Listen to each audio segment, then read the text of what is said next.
Look up. Go ahead, really look up at the night sky. What do you see? You see the great endless expanse of the cosmos. You see the cradle of human potential.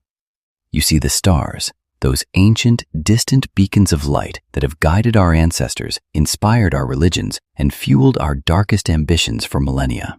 We are told that space is the final frontier. We are told that it is the ultimate escape, the place where humanity will finally shed its terrestrial chains and become a cosmic species. But there is a silence out there, a silence that isn't empty.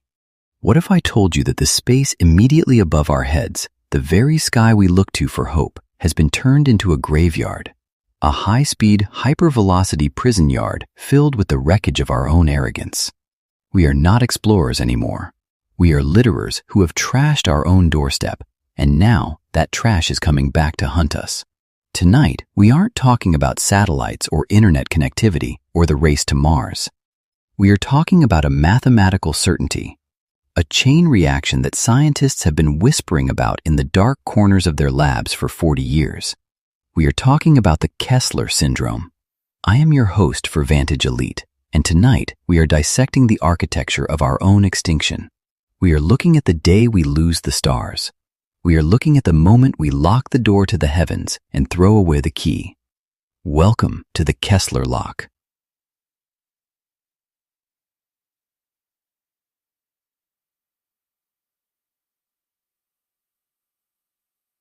For the last 70 years, we have treated Earth's orbit like a giant, invisible trash heap. We throw away our rockets, we abandon our satellites, we lose our panels, we shed our paint. And because we can't see it from the ground, we pretend it doesn't exist. We pretend the orbit is clean. But out there, in the vacuum of space, speed is not a luxury, it is the only law. A piece of debris, a tiny jagged screw from a discarded panel, travels at over 17,000 miles per hour. At that speed, impact isn't a collision, it is a molecular restructuring. It hits with the kinetic force of a hand grenade. Now imagine that. Millions of pieces of shrapnel, millions of grenades floating in a swarm, orbiting our planet, waiting for a single point of contact. This isn't a theory from a sci-fi book. It is the Kessler Syndrome. It's the cascade effect. One satellite hits a piece of debris, it shatters. That debris hits 2 more satellites, they shatter. Those 3 objects become 10,000. Those 10,000 become 1,000,000. And suddenly, the orbit is no longer a path to the stars. It is a solid, impenetrable shell of hypervelocity garbage. We think we are advancing. We think we are building a global digital village. But look at the trajectory. Look at the thousands of satellites being launched every single year by private corporations who view the sky as a private parking lot. They are building a cage around the Earth. And the Kessler Syndrome says that if we hit that critical density, if we trigger that first domino, the orbit becomes unusable for centuries. Think about the fragility of your life. No GPS, no ATM transactions, no stock market, no weather data, no military communication. The entire global infrastructure, which relies on that silent, invisible mesh above us, collapses in a matter of hours. We are not just building a global village, we are building a global tomb. We look up at the night sky and see possibility, but the people who track the orbit, the people who watch the screen and see the red dots multiplying, they look up and see a prison wall. The physics of the Kessler Syndrome is a nightmare of simplicity. It doesn't require alien intervention. It doesn't require a solar flare. It requires only geometry, mass, and velocity. When 2 objects collide in orbit, they don't just shatter. They create a cloud of shrapnel that expands in every direction. Each of those fragments becomes a new bullet, and in the dark, silent vacuum of space, those bullets don't slow down. They don't lose energy. They keep circling, waiting for their next victim. It is an exponential curve of destruction, a geometric progression of death. We have seen the warnings. We've seen the International Space Station, our most expensive, most fragile symbol of human unity, forced to maneuver again and again to avoid shrapnel that was barely tracked. We've seen the bullet holes in the solar panels. We've seen the near misses that the media doesn't report because it would hurt the stock prices of the companies doing the launching. But what happens when the cascade begins in earnest? The debris clouds expand. They don't stay in their lane. They migrate. They move into higher orbits, hitting more infrastructure. Within weeks, the entire low Earth orbit becomes a chaotic, swirling storm of death. Everything you rely on, every piece of data that travels from your phone through the sky and back is destroyed. And here is the hardest pill to swallow. We cannot clean it up. There is no space vacuum. There is no garbage truck for the heavens. The sheer volume of the debris makes retrieval missions a pipe dream. The energy required to stop a single piece of shrapnel is the same as stopping a speeding train. We don't have the technology, we don't have the budget, and we don't have the will. We are talking about a permanent blockade. We are talking about the end of the space age, just as it was beginning to truly thrive. But why? Why are the world's space agencies, why are the massive corporations acting like this is just a management challenge? Because the race for the high ground is the ultimate geopolitical leverage. If you own the orbit, you own the communications, you own the intelligence, you own the military advantage. And in this race, nobody wants to be the first one to pull back. It's the ultimate tragedy of the commons, played out in the cold vacuum of space. They tell us they are launching these mega constellations for global internet. They tell us they are connecting the world. But look deeper. Look at the military contracts. Look at the surveillance capabilities. The Kessler Syndrome isn't a bug in their plan. It is a feature of the geopolitical endgame. We are watching the privatization of the heavens, and the cost of entry is the destruction of our ability to ever leave this planet again. This is the hidden cost of the tech boom. This is the bill coming due for decades of unchecked greed. We are suffocating our planet with a layer of technological trash that will outlive our grandchildren. And yet, we continue. We launch more. We saturate the sky further. We are obsessed with the next iteration, the next constellation, the next data point. We are running to build the very walls of our own prison. For all of human history, the stars have been our North Star. They have been our gods, our navigators, our inspiration. What happens to the human psyche when we know that we can never reach them? What happens when we know that we have permanently severed our connection to the rest of the solar system? We are not just losing satellites, we are losing our future. We are losing the horizon. Let's be honest about the silence. If you go to a space conference, if you talk to the engineers in the industry, if you look at the public forums, they don't talk about the Kessler Syndrome as an apocalypse. They talk about it as a management challenge. They use terms like mitigation strategies and active debris removal. They act as if this is just another logistical problem to be solved, like traffic in a major city. But look at the reality. Look at the rate of collisions. The data shows that the risk is increasing, not decreasing.